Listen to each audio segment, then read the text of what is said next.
Coming up, we have your December 2019 Las Vegas real estate market update. Hi, I'm Steve. And I'm Kristen. We're the Thomas Group, your local Las Vegas and Henderson Realtors with Love Local Real Estate. We're here in Green Valley doing our market update at the district, the shopping center here, closely associated with Green Valley Ranch, the casino. And as you can see, they're 100% ready for Christmas and the holidays.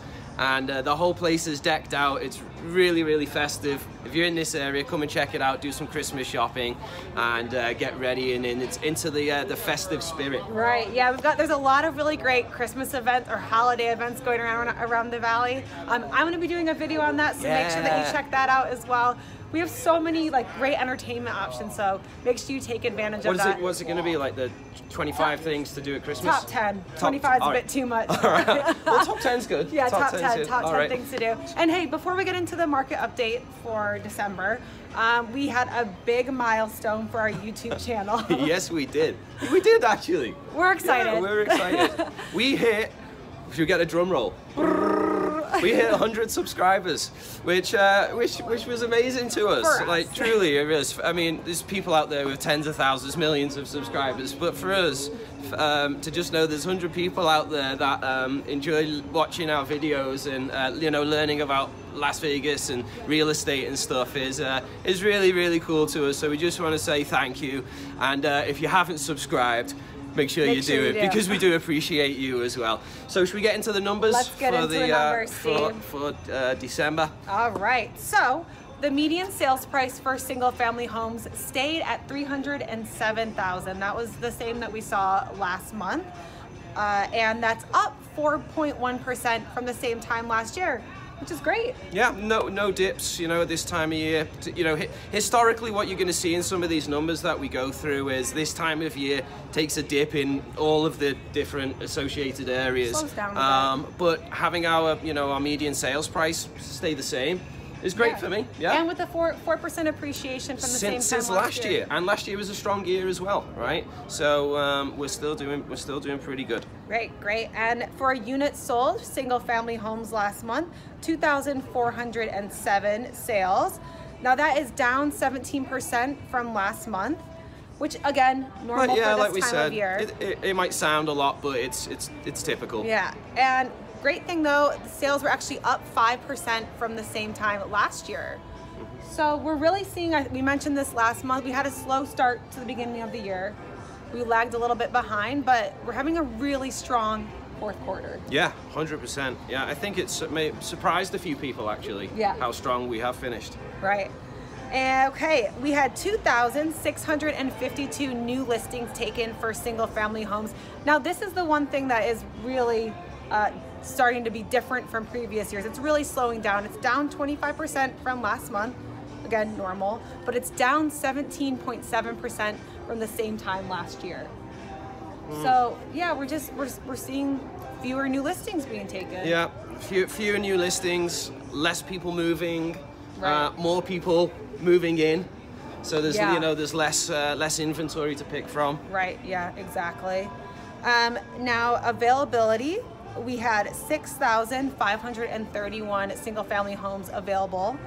That is down 9.4% from last month and down 6.7% from the same time last year. I think that wraps it up, doesn't it? It just shows you. It makes sense. Yeah, the pool of homes is getting smaller.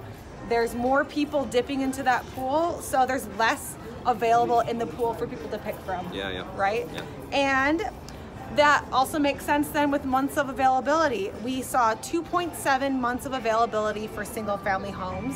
That is up 9.1% from last month and down 11.2% from last year. Now Steve, what does that mean if you're a buyer, seller? Still typically a seller's market, and just showing you that it's continuing to maintain that trend. Right. It doesn't look like it's forecasting it's going to be, you know, suddenly flip and become a buyer's market anytime soon. Now again, we say this all the time, that does vary from community to community because real estate is local.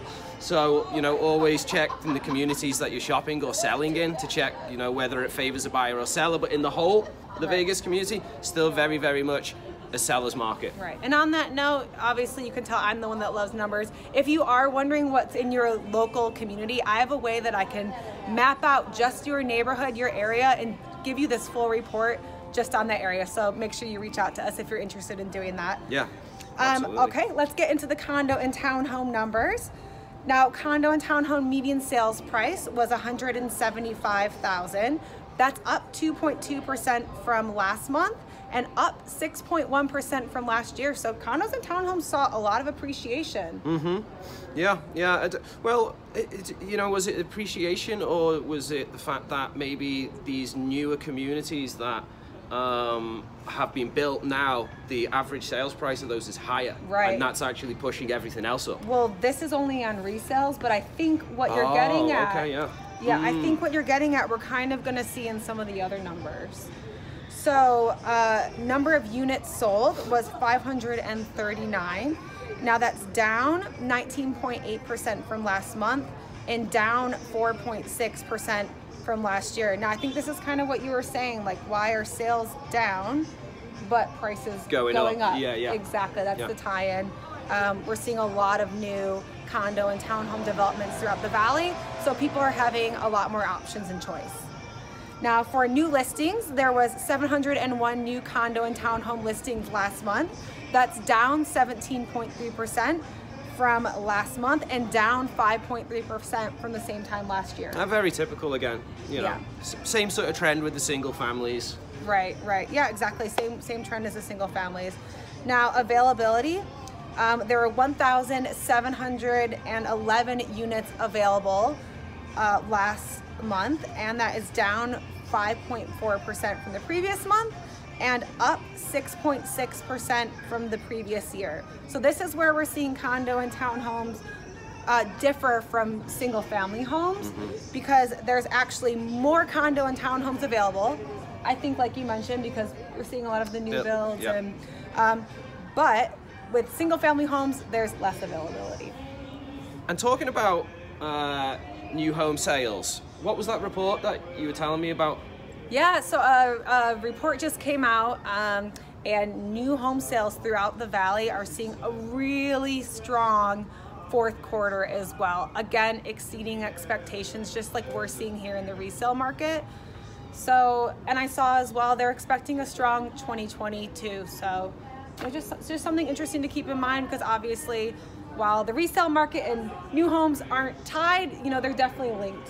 Yeah, 100%, absolutely. And, you know, maybe with these, a lot of millennials now coming into the, you know, enter into the first home buyer stage, we're millennials. At least I am. Are you a millennial? I am, sure you're not whatever the one older is? But they want something new. They want granite countertops. They want stainless steel appliances. They want like nice floors and stuff. Yeah. And you know, in a lot of homes, like older homes, that you know we couldn't afford. Yeah. They didn't have that. You know, they maybe were in you know bigger lots and stuff like that. But you know, HGTV generation, it really has affected how people buy homes. Yeah, no, really has. It seriously has. Yeah. So I think that, you know, and this is just my opinion. Yeah. That's probably a good influencer on new home sales. Right. That's a good point. You know, moving forward, but we'll see. Yeah, we'll see. And then Steve, you had done some research on, you know, election year coming up and what that means for home sales. Yeah, typically the election year can be a hit or a miss and can take a little bit of a dip. If you're thinking about buying next year and you're looking at the absolute best time to buy, when you're going to have the lowest possible prices, it will be in exactly 12 months from now. So in November 2020 is going to be when you're going to want to buy, because of the election and because of policies that might be introduced that have a knock-on effect in everything, including real estate. That could have an effect, it does have an effect, should I say, and you'll want to make a move then. But having said that, what's the opportunity cost of waiting until November for a potential little dip? Yeah. No one's got a crystal ball. All right, and because you know that I love numbers, I ran some numbers for you to help you understand what potentially waiting until next year for, you know, maybe prices to stay the same, maybe dip a little bit, maybe go up, what that actually means for you and, you know, your bottom line. If you're a buyer. If you're a buyer, exactly. So we said, what if you are looking to purchase a $300,000 home this year, right? Which is the average, right? Right. Now, say we do see 3% appreciation, that if you wait a year, that same home from this year to next year is going to cost you $9,000 more, right? Yeah. So just 309. just 309. Just take that into consideration. Now, say it just stays the same, but interest rates go up 1%. Right now, we're seeing historically low interest rates. You know, the Feds have been pushing it down.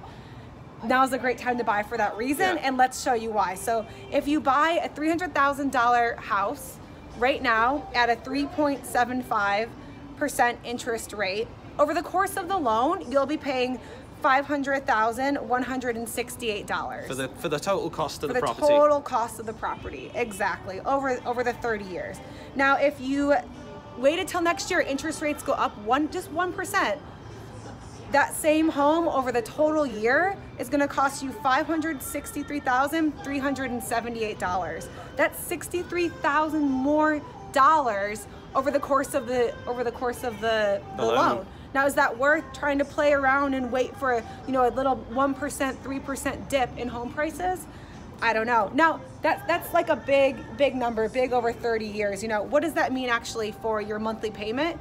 This for me is the one that like people don't think about. Right, your monthly payment if you bought a home now and you got a 3.75% interest rate would be $200 cheaper than if you bought the same home for $300,000 at a 4.75% interest rate. $200 cheaper a month. So you're paying more every month.